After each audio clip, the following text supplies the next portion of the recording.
আমার কাছে অনেক পেশেন্টই এসে থাকেন যে বলেন যে স্যার আমার খুব সেনসিটিভ স্কিন, এটার জন্য আমি আপনার কাছে চিকিৎসা নিতে এসেছি।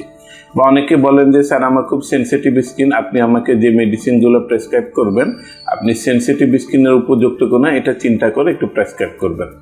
আসসালামু আলাইকুম, আমি ডক্টর মোহাম্মদ রাশিদুল হাসান, চর্মরোগ বিশেষজ্ঞ। আজকে আপনাদের আমার রোগী এবং দর্শকদের জন্য আমি সেনসিটিভ স্কিন নিয়ে কিছু কথা বলবো।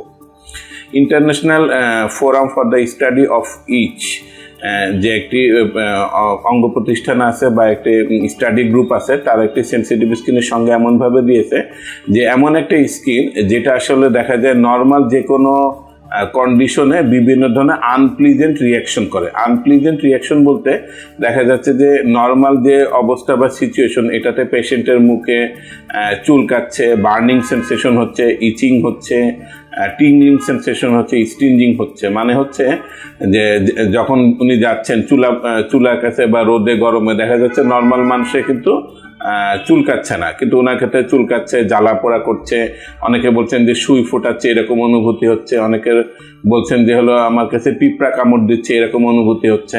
তো এই ধরনের স্কিনকে আমরা সেনসিটিভ স্কিন বলে থাকি। সেনসিটিভ স্কিন সাধারণত দুই ধরনের প্রেজেন্টেশন করে থাকে। এক ধরনের প্রেজেন্টেশন হচ্ছে সাবজেক্টিভ প্রেজেন্টেশন, যেটা পেশেন্ট নিজেই বলেন যে আমি একটু আগে যে কমপ্লেনগুলো বললাম, পেশেন্ট এই কমপ্লেনগুলো করে থাকেন, কিন্তু মুখের উপরে সাধারণত এরকম কোনো স্কিন দেখা যায় না বা এরকম কোনো ভিজিবল র্যাশ বা অন্য কিছু দেখা যায় না। আবার কোনো ক্ষেত্রে পেশেন্ট আমাদের কাছে এই কমপ্লেনগুলো করেই থাকেন, একই সঙ্গে কিছু সমস্যা দেখা দিয়ে থাকে, যেমন ইরাইটেমা বা লাল লাল ভাব বা স্কেলিং বা গুঁড়া গুঁড়া চামড়া ওঠে, বা অনেক সময় অনেক মানে স্টিকিনেস বা শক্ত হয়ে যায় বা চামড়াটা টাইট হয়ে যায়। তো এই ধরনের কমপ্লেন নিয়েও সেনসিটিভ স্কিনের পেশেন্টরা এসে থাকে।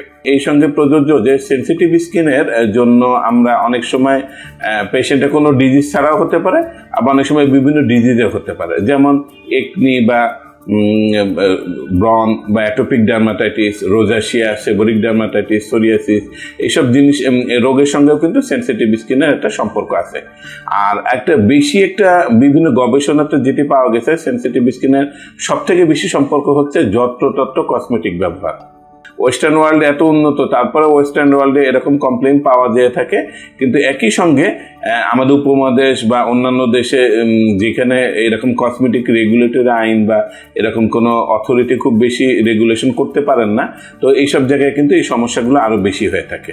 তো সেনসিটিভ স্কিনের বিভিন্ন গবেষণাতে দেখা গিয়েছে যে সারা পৃথিবীতে সবথেকে বেশি সেনসিটিভ স্কিন হচ্ছে জাপানিদের, তারপর দেখা যাচ্ছে যে ইটালি, ইউএসএ, ইউকে, ফ্রান্স, এরকম বিভিন্ন দেশের সেনসিটিভ স্কিন পাওয়া গিয়েছে বিভিন্ন গবেষণাতে। সেনসিটিভ স্কিনে সাধারণত মেয়েদের একটু বেশি হয়ে থাকে, মেয়েদের দেখা যায় 40 থেকে 51% ক্ষেত্রে বিভিন্ন গবেষণাতে পাওয়া গিয়েছে, এবং ছেলেদের ক্ষেত্রে দেখা যায় 30 থেকে 41% ক্ষেত্রে সেনসিটিভ স্কিন পাওয়া গিয়েছে। কসমেটিকের কারণে সেনসিটিভ স্কিন হওয়ার প্রধানত কারণ হচ্ছে যেহেতু আমরা বিভিন্ন ধরনের কসমেটিক, যেটা brightening, whitening, skin lightning, wrinkle কমানো, ফর্সা হওয়া, বিভিন্ন মানে প্রচারণাতে আমরা যেসব ক্রিম ব্যবহার করে থাকি নন মেডিকেটেড, এইসব ক্রিম ব্যবহার করার ফলে দীর্ঘদিন ব্যবহার করার ফলে কি হয়ে যায়, চামড়াটা পাতলা হয়ে যায়। চামড়া যখন পাতলা হয়ে যায় তখন স্কিনের ব্যারিয়ারটা নষ্ট হয়ে যায়। ব্যারিয়ারটা নষ্ট হয়ে গেলে দেখা যায় যে স্কিনের নিচে যে কোলাজেন থাকে, বিভিন্ন মলিকুল থাকে, যাতে আমাদের স্কিনকে একটা বিল্ডিং ব্লক হিসেবে কাজ করে, তো এই জিনিসগুলো থাকে না। তখন দেখা যায় বাইরের বিভিন্ন এনভায়রনমেন্ট, সেটা কোল্ড হতে পারে, হিট হতে পারে, সান হতে পারে, ওয়ার্ম ওয়েদার হতে পারে, হিউমিডিটি হতে পারে, এমনকি বিভিন্ন কসমেটিকের প্রোডাক্ট, এমনকি পানি লাগালেও তাদের স্কিনটা অনেক বেশি রিয়্যাক্ট করে থাকে।